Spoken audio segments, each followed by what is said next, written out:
हाय दोस्तों, welcome to my YouTube channel. दोस्तों, आज हम आप सभी लोगों को क्लास 12 के विषय फिजिक्स में मोस्ट इम्पॉर्टेंट टॉपिक को बताएंगे, जो कल यानी कि 4 मार्च को पेपर में आएगा। बोर्ड एग्जाम की परीक्षा में पूछा जाएगा। तो आप सब लोग हमारे इस वीडियो को जरूर देख लीजिए और अपने दोस्तों में भी शेयर कर लीजिए। तो दोस्तों, आज का हमारा पहला टॉपिक है कूलाम का नियम।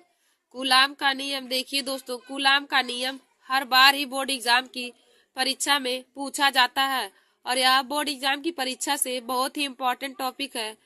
तो हम लोग कूलाम के नियम को लिखेंगे। तो इसमें लिखेंगे कूलाम के नियमानुसार किन्हीं दो आवेशों के बीच लगने वाला आकर्षण या प्रतिकर्षण बल दोनों आवेशों के मात्राओं के गुणनफल के अनुक्रमानुपाती तथा उनके बीच की दूरी के वर्ग के व्युत्क्रमानुपाती होता है। देखिए दोस्तों, कूलाम का नियम, तो इसमें लिखेंगे कूलाम के नियमानुसार किन्हीं दो आवेशों के बीच लगने वाला आकर्षण या प्रतिकर्षण बल दोनों आवेशों के मात्राओं के गुणनफल के समानुपाती तथा उनके बीच की दूरी के वर्ग के व्युत्क्रमानुपाती होता है। उनके बीच की दूरी के वर्ग के व्युत्क्रमानुपाती होता है। देखिए दोस्तों, कूलाम का नियम दोनों आवेशों के मात्राओं के गुणनफल के समानुपाती तथा उनके बीच की दूरी के वर्ग के व्युत्क्रमानुपाती होता है, तो उसे ही हम कूलाम का नियम कहते हैं। दोस्तों, कूलाम के नियम से हम लोग लिखेंगे एफ अनुक्रमानुपाती Q1 इंटू Q2, इसको समीकरण 1 मान लेंगे। एफ अनुक्रमानुपाती Q1 Q2, इसको समीकरण 1 मान लेंगे। और एफ व्युत्क्रमानुपाती 1/r², इसको समीकरण 2 मान लेंगे। एफ अनुक्रमानुपाती Q1 Q2, इसको समीकरण 1 मान लेंगे। और एफ व्युत्क्रमानुपाती 1/r², इसको समीकरण 2 मान लेंगे। दोस्तों, अब हम लोग समीकरण 1 और समीकरण 2 की तुलना करेंगे। तो लिखेंगे समीकरण 1 व समीकरण 2 से। समीकरण 1 व समीकरण 2 से तो हो जाएगा F व्युत्क्रमानुपाती Q1 Q2/r²। F व्युत्क्रमानुपाती Q1 Q2/r²। तो देखिए दोस्तों, जब व्युत्क्रमानुपाती का चिन्ह हटेगा तो वहाँ पे 1/4πε0 आ जाएगा। तो हो जाएगा F equal to 1/4 Q1 Q2/r²। F equal to 1/4πε0 Q1 Q2/r²। देखिए दोस्तों, हमें कूलाम के नियम से इसका सूत्र प्राप्त हो गया। और 1/4πε0 का मान होता है 9 × 10⁹ कूलाम स्क्वायर प्रति न्यूटन मीटर स्क्वायर। तो हमें निकल के आ गया formula F equal to 1/4πε0 Q1 Q2/r²। या फिर हम इसकी जगह पे मान रख देंगे तो हो जाएगा F equal to 9 × 10⁹ Q1 Q2/r²। देखिए दोस्तों, हमने कूलाम के नियम से बल का फार्मूला निकाल लिया। तो F equal to 9 × 10⁹ Q1 Q2/r²। देखिए दोस्तों, कूलाम के नियम के फार्मूले से भी बोर्ड एग्जाम की परीक्षा में बहुत क्वेश्चन पूछे जाते हैं, जो हमें न्यूमेरिकल सॉल्व करना रहता है।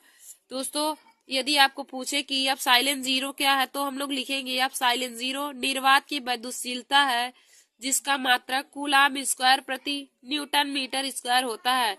जिसका मात्रक कूलाम स्क्वायर प्रति न्यूटन मीटर स्क्वायर होता है।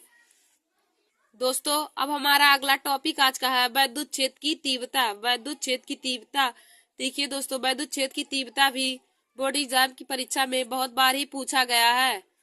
तो हम लोग इसकी परिभाषा लिखेंगे विद्युत क्षेत्र की तीव्रता। तो इसमें हम आपको बताएंगे किसी विद्युत क्षेत्र के किसी भी बिंदु पर रखे गए धन परीक्षण आवेश Q तथा उस पर कार्य करने वाले बल F के अनुपात को विद्युत क्षेत्र की तीव्रता कहते हैं। इसे E से प्रदर्शित करते हैं। देखिए दोस्तों, विद्युत क्षेत्र की तीव्रता में लिखेंगे किसी विद्युत क्षेत्र के किसी भी बिंदु पर रखे गए धन परीक्षण आवेश Q तथा उस पर कार्य करने वाले बल F के अनुपात को विद्युत क्षेत्र की तीव्रता कहते हैं। इसे कैपिटल E से प्रदर्शित करते हैं। इसे कैपिटल E से प्रदर्शित करते हैं। तो दोस्तों, विद्युत क्षेत्र की तीव्रता कैपिटल E इक्वल टू हो जाएगा एफ अपान क्यू। विद्युत क्षेत्र की तीव्रता E equal to F upon Q. तो दोस्तों इसका मात्रक होता है विद्युत क्षेत्र की तीव्रता का न्यूटन प्रति कूलम। विद्युत क्षेत्र की तीव्रता का मात्रक होता है न्यूटन प्रति कूलम, और इसका बीमा निकालेंगे तो हो जाएगा mL_T-3A-1। mL_T-3A-1। देखिए दोस्तों, विद्युत क्षेत्र की तीव्रता बहुत बार ही बोर्ड एग्जाम की परीक्षा में पूछा जाता है, और यदि आपको पूछा जाए कि विद्युत क्षेत्र की तीव्रता का मात्रक क्या होता है तो आप लोग लिखेंगे न्यूटन प्रति कूलम। और विद्युत क्षेत्र की तीव्रता का बीमा पूछा जाए तो उसकी बीमा होती है mL_T-3A-1। mL_T-3A-1। दोस्तों हमारा अगला टॉपिक है बिंदु आवेश के कारण उत्पन्न विद्युत क्षेत्र की तीव्रता। बिंदु आवेश के कारण उत्पन्न विद्युत क्षेत्र की तीव्रता की गणना करना है। तो दोस्तों हम लोग इस डेरिवेशन को सॉल्व करेंगे तो हम लोग देखिए यहाँ पर A प्लस क्यू आवेश, यहाँ पे विद्युत क्षेत्र की तीव्रता है, और यहाँ पे दो बिंदु आवेश लिए हैं। दो बिंदु आवेश A और P हमने लिया है। दो बिंदु आवेश A और P लिया है जिनके बीच की दूरी r मीटर है। दो बिंदु आवेश A और P लिया है जिनके बीच की दूरी r मीटर है। तो हम लिखेंगे यहाँ पे माना हमारे पास Q कूलाम का एक आवेश है जिसे परावैद्युतांक K वाले माध्यम में रखा गया है। इस आवेश से r मीटर की दूरी पर स्थित बिंदु P पर विद्युत क्षेत्र की तीव्रता हमें ज्ञात करनी है। माना हमारे पास Q कूलाम का एक आवेश है जिसे परावैद्युतांक K वाले माध्यम में रखा गया है। इस आवेश से r मीटर की दूरी पर स्थित बिंदु P पर विद्युत क्षेत्र की तीव्रता हमें ज्ञात करनी है। तो हम इसमें लिखेंगे दोस्तों आगे प्लस क्यू आवेश के कारण स्थित P बिंदु पर उत्पन्न विद्युत बल। क्यू आवेश के कारण स्थित P बिंदु पर उत्पन्न विद्युत बल। तो देखिए दोस्तों, कूलाम के नियम से बल बराबर F इक्वल टू होता है 1/4πε0 Q1 Q2 अपान r²। कूलाम के नियम से F इक्वल टू होता है 1/4πε0 Q1 Q2 अपान r²। देखिए दोस्तों, यहाँ से हम लोग Q0 को पक्षांतर कर देंगे। तो दोस्तों यहाँ से हम लोग Q0 को इसके बटे लिख देंगे तो हो जाएगा F upon Q0 equal to 1/4πε0 Q1 upon r²। F upon Q0 equal to हो जाएगा 1/4πε0 Q1 अपान r²। और देखिए दोस्तों, F upon Q equal to विद्युत क्षेत्र। दोस्तों हम जानते हैं F upon Q0 equal to होता है। तो दोस्तों यहाँ पे हो जाएगा E equal to 1/4πε0 Q1 upon r²। F upon Q0 equal to होता है विद्युत क्षेत्र की तीव्रता यानी कि E। तो हो जाएगा E equal to 1/4πε0 Q1 upon r²। दोस्तों हमें बिंदु आवेश के कारण उत्पन्न विद्युत क्षेत्र की तीव्रता का फार्मूला निकल के आ गया E equal to 1/4πε0 Q1 upon r²। बिंदु आवेश के कारण उत्पन्न विद्युत क्षेत्र की तीव्रता का formula E equal to 1/4πε0 Q1 upon r²। देखिए दोस्तों, इस डेरिवेशन यानी कि इस फार्मूले से भी संबंधित हमें न्यूमेरिकल आता है, तो आप लोग इस फार्मूले को भी तैयार कर लीजिए। E equal to 1/4πε0 Q1 upon r²। दोस्तों अब हमारा अगला वेरी इंपॉर्टेंट टॉपिक है जो बोर्ड एग्जाम की परीक्षा में हर बार ही पूछा जाता है, तो आप लोग इस डेरिवेशन को जरूर तैयार कर लीजिए। तो हमारा है विद्युत द्विध्रुव के कारण उत्पन्न विद्युत क्षेत्र की तीव्रता। विद्युत द्विध्रुव के कारण उत्पन्न विद्युत क्षेत्र की तीव्रता। तो दोस्तों इसमें हम लोग देखेंगे अच्छी स्थिति या अनुदैर्ध्य स्थिति। अच्छी स्थिति या अनुदैर्ध्य स्थिति। देखिए दोस्तों, हमको बोर्ड एग्जाम की परीक्षा में पूछता है कि अच्छी स्थिति में विद्युत क्षेत्र की तीव्रता का सूत्र प्राप्त कीजिए। तो दोस्तों पहले हम लोग यहाँ पे इसका फिगर बना लेंगे।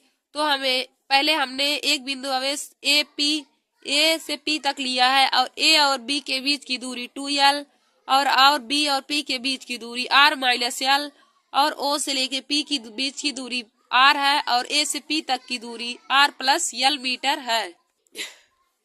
देखिए दोस्तों, फिगर में हमने पहले एक बिंदु आवेश से P लिया है, तो A और P के बीच की दूरी r+L मीटर है। और ए और बी की बीच की दूरी 2l, ओ से पी के बीच की दूरी r मीटर और बी से पी की बीच की दूरी r माइनस l मीटर है। तो दोस्तों हम लोग इसमें लिखेंगे, माना हमारे पास एक वैद्युत द्विध्रुव ए बी है, माना हमारे पास एक वैद्युत द्विध्रुव ए बी है जो प्लस क्यू आवेश से तथा माइनस क्यू आवेश से मिलकर बना है, जो प्लस क्यू आवेश से तथा माइनस क्यू आवेश से मिलकर बना है, जिनके बीच की अल्पतम दूरी 2l है, जिनके बीच की अल्पतम दूरी 2l मीटर है और उससे P बिंदु पर वैद्युत क्षेत्र की तीव्रता ज्ञात करनी है, उससे P बिंदु पर स्थित वैद्युत क्षेत्र की तीव्रता हमें ज्ञात करनी है। तो दोस्तों हम लोग लिखेंगे प्लस क्यू आवेश से दूरी r प्लस यल है और माइनस क्यू आवेश से दूरी r माइनस यल मीटर है, प्लस क्यू आवेश से दूरी r प्लस यल है और माइनस क्यू आवेश से दूरी r माइनस यल है। देखिए दोस्तों, प्लस क्यू आवेश से दूरी r प्लस यल मीटर है और माइनस क्यू आवेश से दूरी r माइनस यल है। तो लिखेंगे प्लस क्यू आवेश के कारण बिंदु P पर उत्पन्न वैद्युत क्षेत्र की तीव्रता, प्लस क्यू आवेश के कारण उत्पन्न P बिंदु पर वैद्युत क्षेत्र की तीव्रता। तो E1 इक्वल टू हो जाएगा 1/4 pi epsilon 0 Q upon R plus L का whole square. E1 equal to हो जाएगा 1/4 pi epsilon 0 Q upon R plus L का होल स्क्वायर। फिर हम लोग इसको समीकरण 1 मान लेंगे, इसको समीकरण 1 मान लेंगे। फिर लिखेंगे माइनस क्यू आवेश के कारण बिंदु P पर उत्पन्न वैद्युत क्षेत्र की तीव्रता, माइनस क्यू आवेश के कारण उत्पन्न P बिंदु पर वैद्युत क्षेत्र की तीव्रता।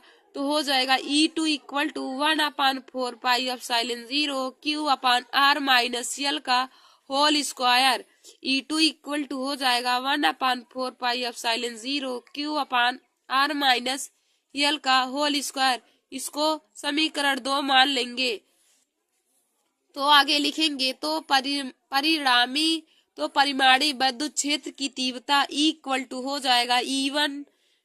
तो परिणामी वैद्युत क्षेत्र की तीव्रता E equal to E2 minus E1। तो परिणामी वैद्युत क्षेत्र की तीव्रता E इक्वल टू हो जाएगा E2 माइनस E1, यानी कि हम लोग E2 में से E1 को घटा देंगे तो हमें परिणामी वैद्युत क्षेत्र की तीव्रता E निकल आएगा। तो हम लोग यहाँ पे लिखेंगे E1 equal to 1/4 pi epsilon 0 Q upon R minus L का whole square minus 1/4 pi epsilon 0 Q upon R plus L का होल स्क्वायर। देखिए दोस्तों, अब हम दोनों में से 1/4 पाई एप्सिलॉन 0 इंटू Q को कॉमन कर लेंगे तो हो जाएगा 1/4 pi epsilon 0 into Q। Common करेंगे तो ब्रैकेट में बचेगा 1/R माइनस यल का whole square minus 1/R plus L का होल स्क्वायर। तो दोस्तों अब हम लोग इसका एलसीएम लेके इसको सॉल्व करेंगे तो हो जाएगा 1/4 पाई एप्सिलॉन 0 Q।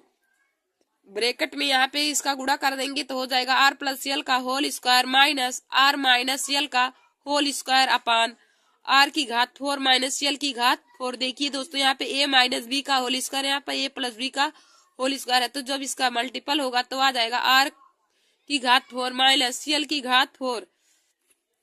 दोस्तों इसके बाद हम लोग आगे लिखेंगे 1/4 पाई एप्सिलॉन 0 Q अपान Q और ब्रैकेट में हो जाएगा, इसको जब A प्लस बी के फार्मूले पे तोड़ देंगे तो हो जाएगा R स्क्वायर प्लस यल स्क्वायर प्लस 2RL। फिर माइनस इसको करेंगे तो अंदर माइनस का गुणा भी कर देंगे तो हो जाएगा minus R square minus L square plus 2RL अपान R की घात 4 माइनस यल की घात 4। देखिए दोस्तों, यहाँ पे R स्क्वायर प्लस में, यहाँ R स्क्वायर माइनस में, तो इससे कट जाएगा और यल स्क्वायर से माइनस यल स्क्वायर दोनों कट जाएगा। तो हमारा आगे बचेगा E equal to 1/4 pi epsilon 0 Q into bracket में 4RL अपान R की घात 4 माइनस यल की घात 4।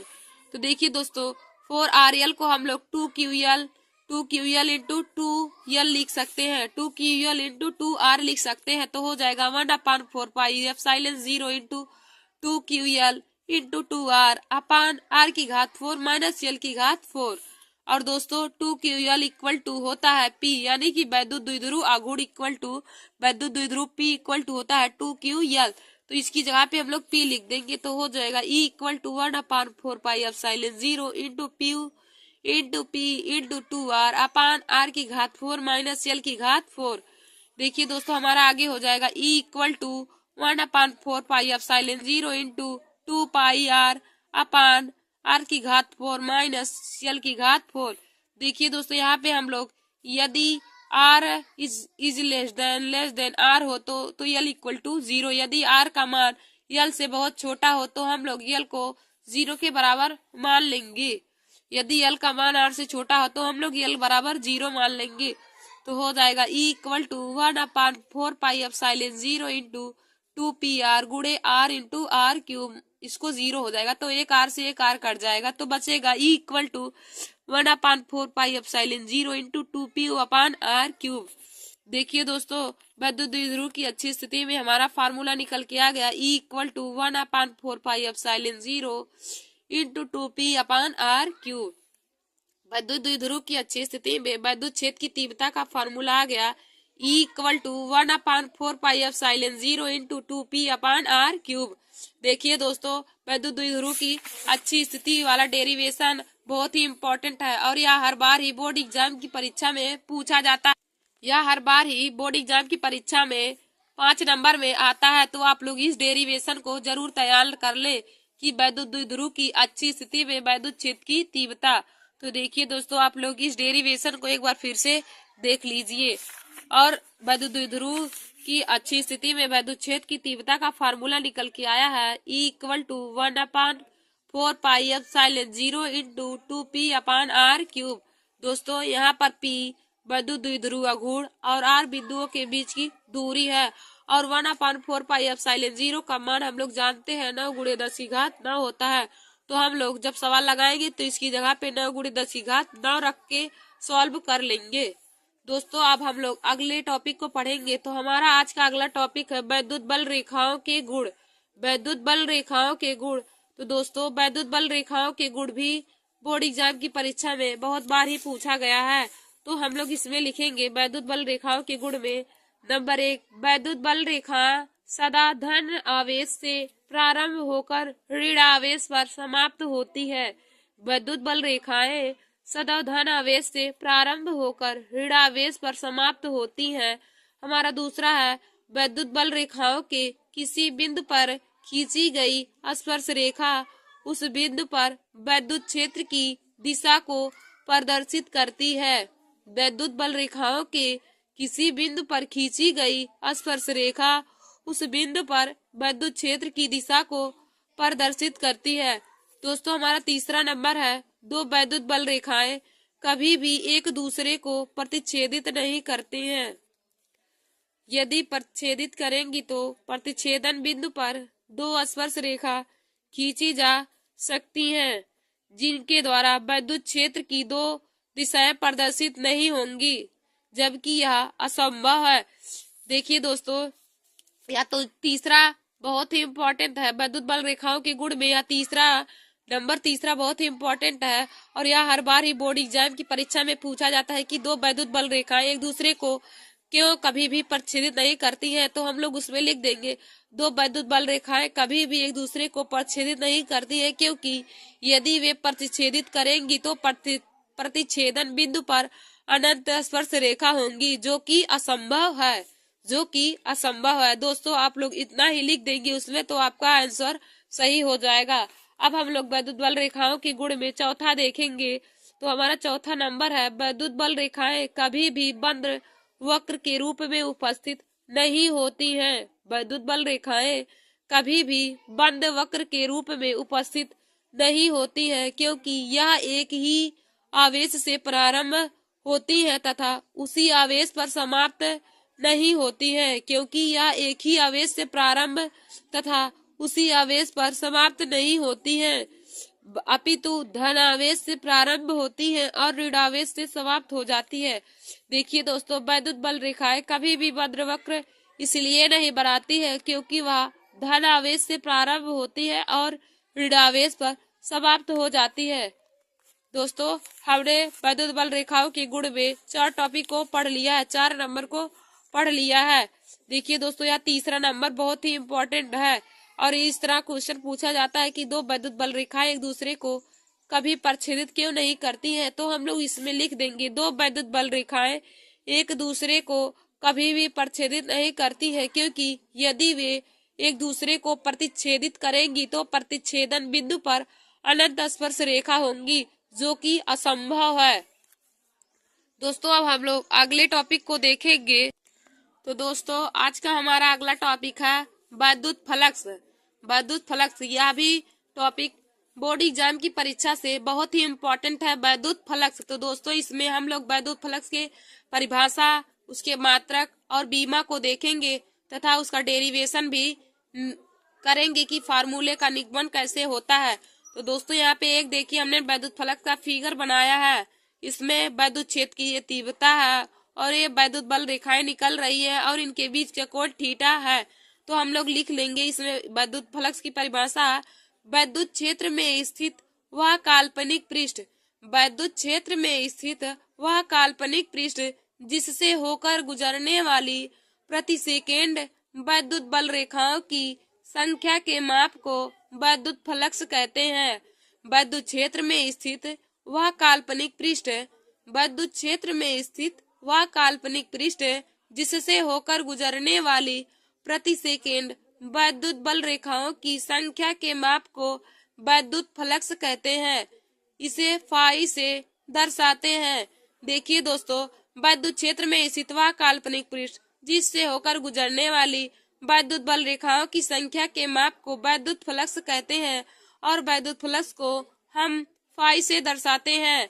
और देखिए दोस्तों, फाई इक्वल टू होता है ई इंटू ए, वैद्युत फ्लक्स फाई इक्वल टू होता है ई इंटू ए और वैद्युत फ्लक्स का मात्रक होता है न्यूटन मीटर स्क्वायर प्रति कूलम, न्यूटन मीटर स्क्वायर प्रति कूलम। और वैद्युत फ्लक्स की बीमा होता है एम एल की पावर टी और टी की पावर -3 ए की पावर -1। वैद्युत फ्लक्स का मात्रक होता है न्यूटन मीटर स्क्वायर प्रति कूलम और इसका बीमा होता है एम एल की पावर 3 टी की पावर -3 और ए की पावर -1। देखिए दोस्तों, हमने वैद्युत फ्लक्स की परिभाषा जान लिया कि वैद्युत क्षेत्र में स्थित वह काल्पनिक पृष्ठ जिससे होकर गुजरने वाली प्रति सेकेंड वैद्युत बल रेखाओं की संख्या के माप को वैद्युत फ्लक्स कहते हैं। इसे फाई से दर्शाते हैं, वैद्युत फ्लक्स को फाई से दर्शाते हैं। और वैद्युत फ्लक्स फाई का फार्मूला होता है, वैद्युत फ्लक्स फाई इक्वल टू होता है ई इंटू ए, यानी कि वैद्युत क्षेत्र की तीव्रता और क्षेत्रफल के गुणनफल को हम लोग वैद्युत फ्लक्स कहते हैं। और वैद्युत फ्लक्स का मात्रक होता है न्यूटन मीटर स्क्वायर प्रति कूलम और वैद्युत फ्लक्स का बीमा होता है एम एल की पावर 3 टी की पावर -3 और ए की पावर -1। दोस्तों हम लोग इसका निगमन करेंगे। तो देखिए दोस्तों, होता है phi equal to E into D, तो हम लोग इसको अल्पतम लेंगे तो हो जाएगा डी फाई इक्वल, तो दोस्तों हो जाएगा D phi equal to E into D A, D phi equal to E into D A. हम लोग आगे लिखेंगे यदि वैद्युत रेखाएं क्षेत्र में थीटा कोण बनाते हुए गुजरे तो, यदि वैद्युत रेखाएं क्षेत्र में थीटा कोण बनाते हुए निकले तो हो जाएगा D phi equal to E into D A cos theta. यदि वैद्युत क्षेत्र रेखाएं क्षेत्र में थीटा कोण बनाते हुए गुजरे तो डी फाई इक्वल टू हो जाएगा E into D A cos theta. पूरे काल्पनिक पृष्ठ से होकर गुजरने वाली वैद्युत फ्लक्स फाई इक्वल टू हो जाएगा D phi equal to E D A cos theta. अब दोस्तों हम लोग दोनों पक्षों का समाकलन कर देंगे, तो लिखेंगे दोनों पक्षों का समाकलन करने पर तो हो जाएगा समाकलन डी फाई इक्वल टू समाकलन ई डी ए कॉस थीटा, समाकलन डी फाई इक्वल टू समाकलन ई डी ए कॉस थीटा। देखिए दोस्तों, तो हो जाएगा फाई इक्वल टू समाकलन ई डी ए और हमारा फाई इक्वल टू निकल के आ जाएगा E into A, phi equal to E into A. दोस्तों हमें वैद्युत फ्लक्स का फार्मूला निकल के आ गया phi equal to E into A, E into A यानी कि वैद्युत क्षेत्र की तीव्रता और क्षेत्रफल के गुणनफल को वैद्युत फ्लक्स कहते हैं। और दोस्तों वैद्युत फ्लक्स का मात्रक होता है न्यूटन मीटर स्क्वायर प्रति कूलम, न्यूटन मीटर स्क्वायर प्रति कूलम और इसका बीमा होता है एम एल की पावर 3 टी की पावर -3 और ए की पावर -1, एम एल की पावर 3 टी की पावर -3 ए की पावर -1। दोस्तों अब हम लोग आज के अगले टॉपिक को देखेंगे। तो आज का हमारा अगला और मोस्ट इम्पोर्टेंट टॉपिक है गॉस का प्रमेय अथवा गाउस का नियम, गॉस का प्रमेय अथवा गाउस का नियम। तो दोस्तों गैस का प्रमेय हर बार ही बोर्ड एग्जाम की परीक्षा में पूछा जाता है 5 नंबर में, और हम लोग इस गैस के प्रमेय को देखेंगे और उसके सूत्र के निगमन को भी करेंगे। तो हम लोग लिखेंगे, कार्ल फ्रीडरिच ने अपने प्रयोगों के द्वारा अध्ययन करके बताया कि किसी बंद पृष्ठ से होकर गुजरने वाला वैद्युत फ्लक्स फाई उस पृष्ठ द्वारा परिबद्ध कुल आवेश Q का 1/ε गुने के बराबर होता है। कार्ल फ्रीडरिच ने अपने प्रयोगों के द्वारा बताया कि किसी बंद पृष्ठ से होकर गुजरने वाला कुल वैद्युत फ्लक्स उस पृष्ठ द्वारा परिबद्ध कुल आवेश Q का 1/ε गुने के बराबर होता है, यानी कि फाई E इक्वल टू हो जाएगा Q/ε0। Phi E equal to हो जाएगा Q/ε0। तो दोस्तों अब हम लोग इसको प्रूव करेंगे कि phi E equal to Q/ε0 होता है कैसे। देखिए दोस्तों, इसको प्रूव करने को भी आता है, तो हम आपको प्रूव करना भी बताएंगे कि phi E equal to Q/ε0 कैसे होता है। तो हमने यहाँ पे एक फिगर बना रखा है गाउस के नियम में। तो देखिए दोस्तों, इस बिंदु से इस बिंदु के बीच की दूरी r मीटर है, और यह विद्युत क्षेत्र की तीव्रता है, और इसका क्षेत्रफल dA है, और यहाँ पे केंद्र पे प्लस Q आवेश उत्पन्न है, और यह घन कोण है d ओमेगा। घन कोण को हमने d ओमेगा से दर्शाया है। तो हम लोग लिखेंगे प्रूफ में, तो हम लोग प्रूफ करेंगे तो यहाँ पे लिखेंगे प्लस Q आवेश एक परिबद्ध पृष्ठ A के केंद्र पर रखा गया है। प्लस Q आवेश एक परिबद्ध पृष्ठ A के केंद्र O पर रखा गया है, जिससे r मीटर की दूरी पर त्रिज्या पर स्थित बिंदु P पर विद्युत क्षेत्र की तीव्रता ज्ञात करनी है। देखिए दोस्तों, हम लोग इसमें लिखेंगे प्लस Q आवेश एक परिबद्ध है जिसके एक केंद्र पर O रखा है, जिससे r मीटर की दूरी पर त्रिज्या पर स्थित बिंदु P पर विद्युत क्षेत्र की तीव्रता ज्ञात करनी है। तो हम लोग लिखेंगे प्लस Q आवेश के कारण उत्पन्न विद्युत क्षेत्र की तीव्रता E equal two plus Q आवेश के कारण बिंदु पर उत्पन्न विद्युत क्षेत्र की तीव्रता E equal to 1/4πε0 Q/r²। E equal to 1/4πε0 Q/r²। तो इसको हम लोग समीकरण 1 मान लेंगे। E equal to 1/4πε0 Q/r²। तो इसको हम लोग समीकरण 1 मान लेंगे। तो आगे हम लोग लिखेंगे बिंदु P से होकर गुजरने वाला वैद्युत फ्लक्स। बिंदु P से होकर गुजरने वाला वैद्युत flux d phi equal to होता है EDA cos थीटा। बिंदु P से होकर गुजरने वाला वैद्युत flux d phi equal to होता है EDA cos थीटा। तो इसको हम लोग समीकरण 1 मान लेंगे। अब दोस्तों आगे लिखेंगे समीकरण 2 में E का मान रखने पर। हम लोग समीकरण 2 में E का मान रख देंगे, तो लिखेंगे समीकरण 2 में E का मान रखने पर तो हो जाएगा d phi equal to 1/4πε0 DA cos theta into Q/r²। d phi equal to हो जाएगा 1/4πε0 DA cos theta into Q/r²। और देखिए दोस्तों, DA cos थीटा अपन r² का मान होता है d ओमेगा के। DA cos थीटा अपन r² का मान होता है d ओमेगा के। देखिए दोस्तों, DA cos थीटा अपन r² d ओमेगा के बराबर होता है, यानी कि घन कोण। तो हम लोग लिखेंगे d phi equal to 1/4πε0 into d omega into Q, या इसको हम लोग समीकरण 2 मान लेंगे। और यहाँ पे लिखेंगे दोनों पक्षों का समाकलन करने पर। अब हम दोनों पक्षों का समाकलन कर देंगे, तो हो जाएगा समाकलन d फाई इक्वल टू समाकलन 1/4πε0 into d omega into Q। इसके बाद हो जाएगा समाकलन d phi equal to 1/4πε0 Q into समाकलन d ओमेगा। देखिए दोस्तों, जो अचर पद रहता है वह समाकलन से बाहर निकल आता है, और जो नहीं रहता वह समाकलन में ही बचा रहता है। तो हो जाएगा phi equal to 1/4πε0 into Q/4 pi.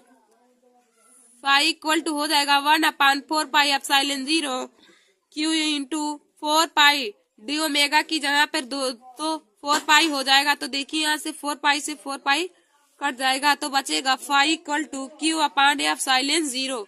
Phi equal to Q/ε epsilon 0। तो दोस्तों हमें हमारा प्रूफ हो गया कि phi equal to Q upon epsilon 0। Phi equal to Q upon epsilon 0 हमें गॉस का प्रमेय का फार्मूला प्राप्त हो गया। Phi equal to Q upon epsilon 0। देखिए दोस्तों, तो दोस्तों यहाँ पे फाई इक्वल टू हो जाएगा क्यू अपान एप्सिलॉन 0। दोस्तों हमें गॉस के प्रमेय का फार्मूला प्राप्त हो गया। Phi equal to Q upon epsilon 0। दोस्तों आप सब लोग गॉस के प्रमेय को बहुत अच्छे तरीके से पढ़ लीजिएगा और इसके फार्मूले को भी, क्योंकि यह हर बार ही बोर्ड एग्जाम की परीक्षा में पूछा जाता है। दोस्तों आज का हमारा अगला टॉपिक है धारावाही चालक के कारण चुंबकीय क्षेत्र की तीव्रता की दिशा या दाएं हाथ का नियम। धारावाही चालक के कारण चुंबकीय क्षेत्र की दिशा या दाएं हाथ का नियम। तो इसमें लिखेंगे, हम फ्लेमिंग के नियमानुसार अपने दाएं हाथ के अंगूठे और अन्य दोनों अंगुलियों को इस प्रकार फैलाएं कि तीनों परस्पर लंबवत हो।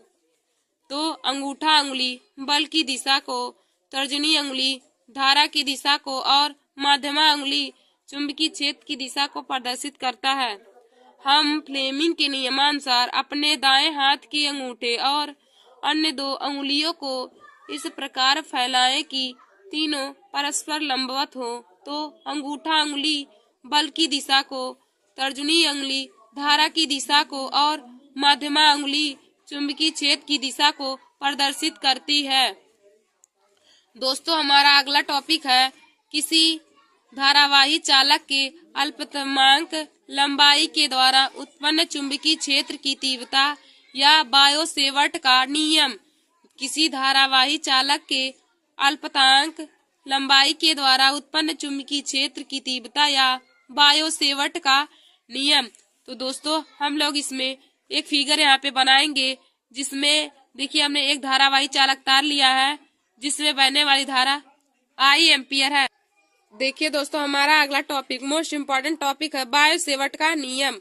तो हमने इसमें एक धारावाही चालक तार लिया है जिसमें बहने वाली धारा आई एम्पियर है और चालक खंड के बीच की दूरी डेल्टा एल है और यहाँ पे एक बिंदु आवेश लिया है जिनके बीच की दूरी आर मीटर और इनके बीच बना कोण थीटा है। तो हम इसमें लिखेंगे, हम एक चालक तार लेते हैं जिसकी लंबाई डेल्टा एल है, तथा तार में आई एम्पियर की धारा प्रवाहित की जाती है। चालक से पी बिंदु तक की दूरी आर मीटर है तथा उनके बीच बना कोण थीटा है। तो हो जाएगा वैद्युत क्षेत्र की तीव्रता B इक्वल टू B अनुक्रमानुपाती चालक में प्रवाहित धारा के, तो हो जाएगा B अनुक्रमानुपाती I, इसको समीकरण A मान लेंगे, और B अनुक्रमानुपाती डेल्टा L, इसको समीकरण 2 मान लेंगे।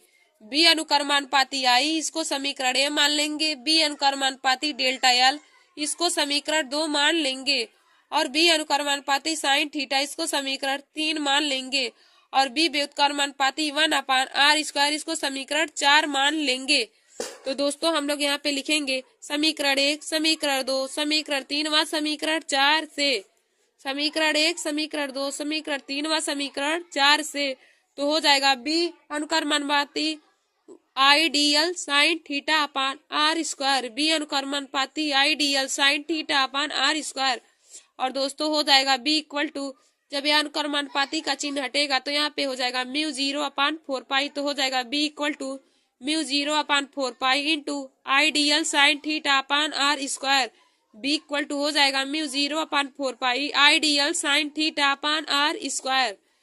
दोस्तों हमें बायो-सेवर्ट के नियम से विद्युत क्षेत्र की फार्मूला निकल आया B equal to μ0/4 ideal sine theta upon r²। B equal to μ0/4 ideal sine theta upon r²। देखिए दोस्तों μ0 निर्वात की चुंबकशीलता है, जिसका मात्रक न्यूटन प्रति एम्पियर स्क्वायर होता है। दोस्तों μ0 का मान होता है 4π × 10⁻⁷ न्यूटन प्रति एम्पियर स्क्वायर। μ0 का मान है 4π × 10⁻⁷ न्यूटन प्रति एम्पियर स्क्वायर, और μ0/4 का मान होता है 10⁻⁷ न्यूटन प्रति एम्पियर स्क्वायर। म्यू 0/4 पाई का मान 10⁻⁻7 न्यूटन प्रति एम्पियर स्क्वायर और म्यू 0/2 पाई का मान होता है 2 × 10⁻⁷ न्यूटन प्रति एम्पियर स्क्वायर। म्यू 0 का मान 4 पाई × 10⁻⁷ न्यूटन प्रति एम्पियर स्क्वायर और म्यू 0/4 पाई का मान 10⁻⁷ न्यूटन प्रति एम्पियर स्क्वायर और म्यू 0/2 पाई का मान 2 × 10⁻⁷ न्यूटन प्रति एम्पियर स्क्वायर होता है। दोस्तों देखिए, आप सब लोग इस बायो सेवर्ट के नियम को जरूर तैयार कर लीजिए, क्योंकि यह हर बार ही बोर्ड एग्जाम की परीक्षा में पूछा जाता है। तो बायो सेवर्ट के नियम से हमें फार्मूला B = आ गया mu 0/4 pi into ideal sine theta upon R square और म्यू 0 निर्वात की चुंबकशीलता है। म्यू 0 निर्वात की चुंबकशीलता है जिसका मात्रक न्यूटन प्रति एम्पियर स्क्वायर होता है। दोस्तों देखिए दोस्तों, आगे हमें निर्वात की चुंबकशीलता म्यू 0 तथा निर्वात की वैद्युतशीलता एप्सिलॉन 0 में संबंध भी पूछता है।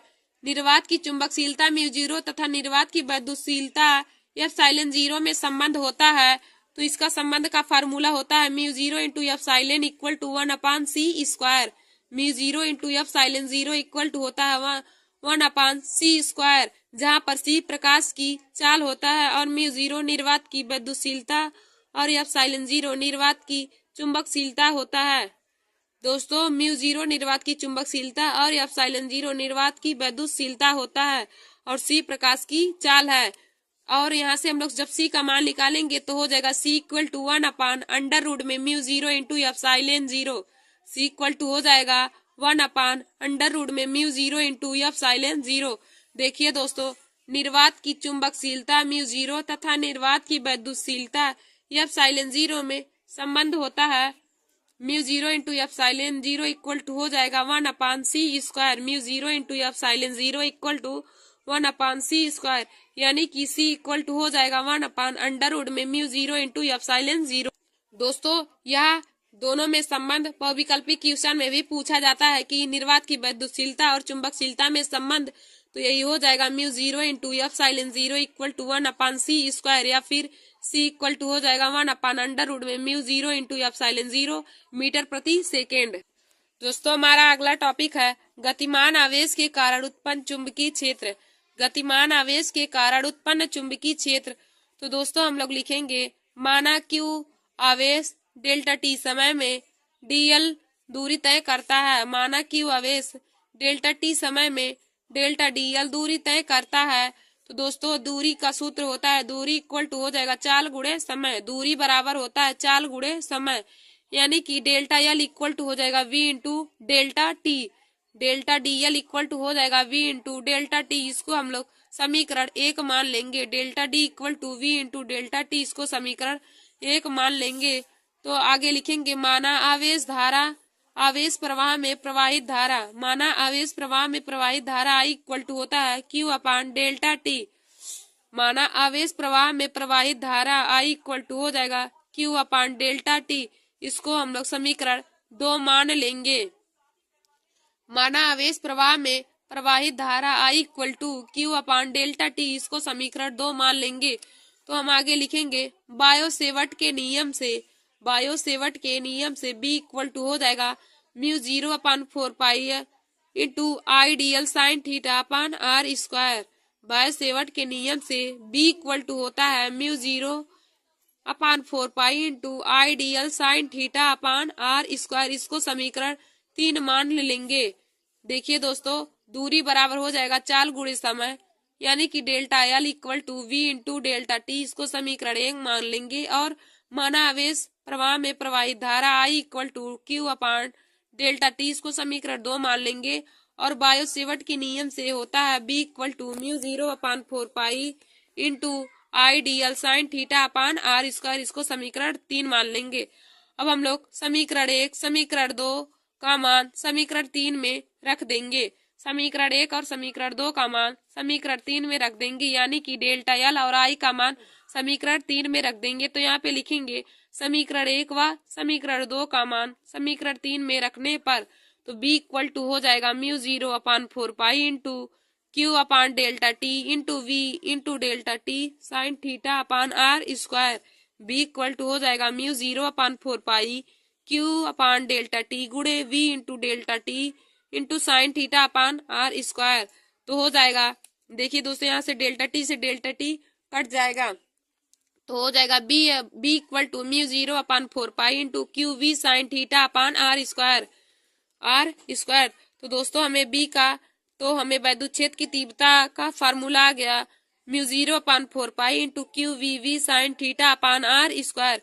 दोस्तों हमें गतिमान आवेशों के कारण उत्पन्न वैद्युत क्षेत्र की तीव्रता का फार्मूला आ गया, गतिमान आवेश के कारण उत्पन्न वैद्युत क्षेत्र की तीव्रता का फार्मूला आ गया B equal to mu 0/4 pi Q V sine theta upon R square. B equal to mu 0/4 pi Q V sine theta upon R square निकल के आ गया। दोस्तों हमारा अगला मोस्ट इम्पोर्टेंट टॉपिक है लॉरेंज बल, गतिमान आवेशित कण पर लगने वाला बल या फिर लॉरेंज बल।